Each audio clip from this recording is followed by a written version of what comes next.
மட்டக்களப்பு மாவட்டத்தில் மீள்குடியேறிய மக்கள் இன்றும் அடிப்படை வசதிகளற்ற நிலையில் வாழ்ந்து கொண்டிருக்கின்றார்கள். மட்டக்களப்பு மாவட்டத்தின் போரதீவு பற்று பிரதேச செயலக பிரிவின் கிராமமே நவகிரி நகர்.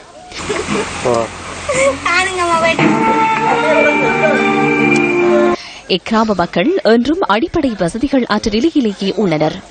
மீள்குடியேறி பல வருடங்கள் கடந்த நிலையிலும் இன்னும் அடிப்படை வசதிகள் செய்து கொடுக்கப்படவில்லை என கிராம மக்கள் தெரிவிக்கின்றனர். வீடு திருச்சி தரணும், யானை தொல்லை, எங்களுக்கு இரவுல படுக்கையில கண்முழிக்கிற நாங்க கடந்து எல்லாம் கஷ்டமான சேஷம்.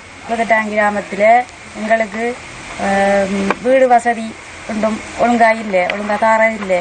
கொட்டில இருக்கிறோம், கொட்டில இருக்கிறதுக்கு இந்த இதுக்கு உதவி எங்களுக்கு தருமாறு நாங்கள் கேட்டுக்கொள்கிறோம். மற்றது எங்களுக்கு யானையால் அந்த வாழைகள் தென்னம்பிள்ளைகள் ஒன்றும் எங்களுக்கு இருக்க முடியாது. இரவில் விடிய விடிய எங்களுக்கு கண்முழிக்கிற தொல்லையாக கிடக்கு. எங்களுக்கு கரண்ட் தந்தும் எங்களுக்கு எடுக்க வசதி இல்லாமல் இருக்கு. மீள்குடியேறி பல வருடங்கள் கடந்த நிலையிலும் இன்னும் அடிப்படை வசதிகள் செய்து கொடுக்கப்படவில்லை என கிராம மக்கள் தெரிவிக்கின்றனர். விவசாயத்துக்கு போதிய வசதி வாய்ப்புகள் இன்மையால் இப்பிரதேச மக்கள் அன்றாடம் கூலி வேலை செய்து வாழ்கின்றனர். யானையால பெரிய சொல்லியா கிடக்கு.